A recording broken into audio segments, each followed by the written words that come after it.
Alrighty guys, first off, I just want to kick off this video with a big shout out to Have, one of my recent subscribers.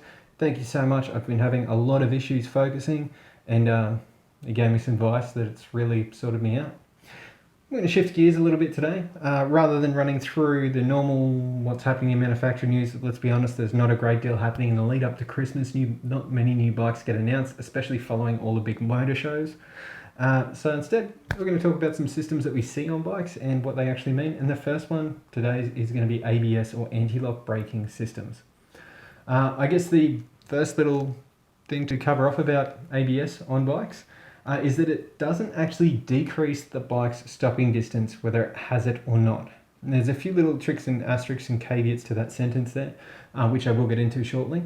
But as a blanket rule, just because a bike's got ABS does not mean it will stop any faster or shorter in terms of how long it'll take to stop. So, for those curious, ABS, or anti-lock braking systems, actually work by measuring the wheel speed of both the front and the rear wheels of a motorcycle. In the case of motorcycles, different than cars, obviously they've got more wheels. When there's a difference in between the front wheel speed and the rear wheel speed and the brakes are applied, what it does is it actually modulates the pressure in between either the front or the rear brake, and by reducing the pressure that's being pushed to the brake caliper, when you squeeze the brake real hard, something bad happens. The brake caliper grabs onto the disc, which is what allows you to stop. When it notices that that rear wheel or front wheel spins less than the other wheel, what it'll do is it'll actually release the brake, and does this for a fraction of a second. And then it'll grab the brake again and release, and it'll continue to pulsate on that disc until the wheels balance again or the bike stops. Now, those who've been in extreme situations of braking with ABS will note that you do get a judder come through the vehicle that it's in. And that judder is that pulsation as it brings the brakes on and off and on and off as it tries to slow you down. These are mechanical actuations. It happens, like I said, many times a second.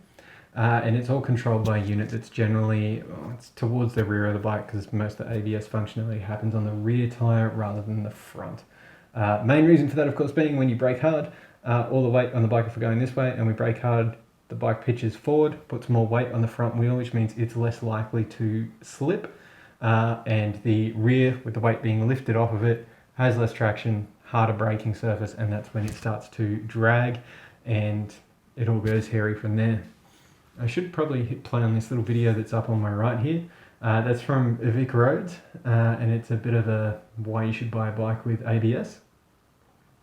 And while that's playing, I'm just going to explain a few extra things about it. So, given that the idea here is that ABS is basically reducing how hard you're pulling the lever or kicking the lever with your foot for braking, there is no way that it can technically make you stop faster or shorten your distance for stopping. The difference, because it's letting the brakes off, essentially. There's two main reasons why it is a recommended safety feature and why it's mainstream these days. Number one, of course, is the obvious thing. Whilst it does let your brake off, which technically increases your stopping distance, the fastest way to stop any moving vehicle is to completely stop the wheels from spinning and just drag them on the ground.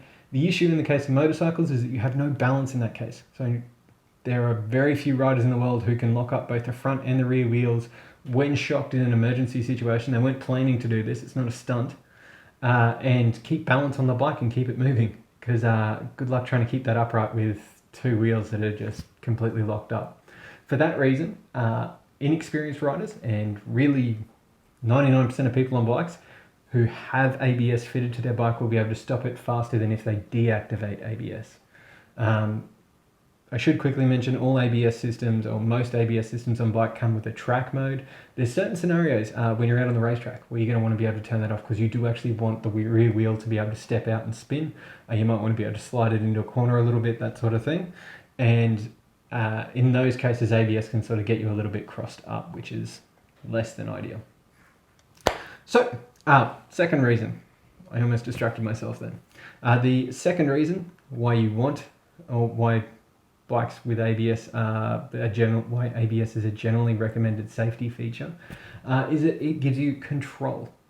So in an emergency situation, I think this video is probably played it by now, car jumps out in front of you, your instant knee-jerk reaction for most people is going to be to grab that brake or kick it hard with your foot, depending on, generally most people do both. In that split couple of seconds between the car stepping out, that might be when you see your window to go around it. You might be able to duck left, right, in between or something around there. Issue is, without ABS, if you've slammed on your brake and then you try and turn, the bike will instinctively turn sideways and lie down and slide. The advantage of ABS is that whilst you may not be stopping as quickly as you would, well, with the bike lying on its side, you will still have control, so you can still turn the bike, maneuver the bike around whatever the obstacle is.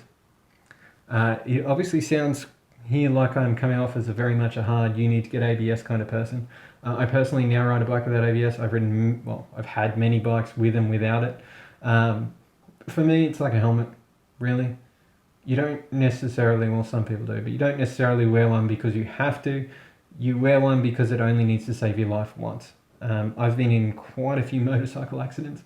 I've been in ones where I legitimately squeezed down the brakes as hard as I could and felt the ABS stop me from stopping as fast as I could, or as fast as the bike technically could.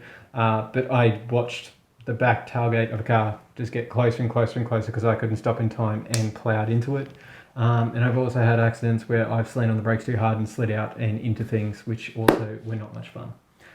End of the day, my recommendation would be that whilst it's not a core requirement or feature on a bike, especially if you're a new rider, it doesn't hurt. Definitely don't go messing with it, trying to turn it off, that sort of thing. It's just silly.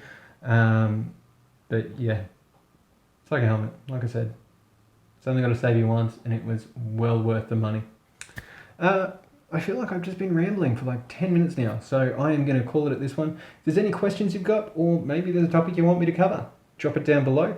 I will be back Friday with hopefully some more news or something new to talk about. Actually, we might do something cool. We might actually leave this office and go do something else.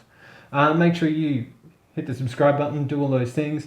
Tell your friends, tell an acquaintance, I'm not picky, and speed safely. I'll see you in the next one.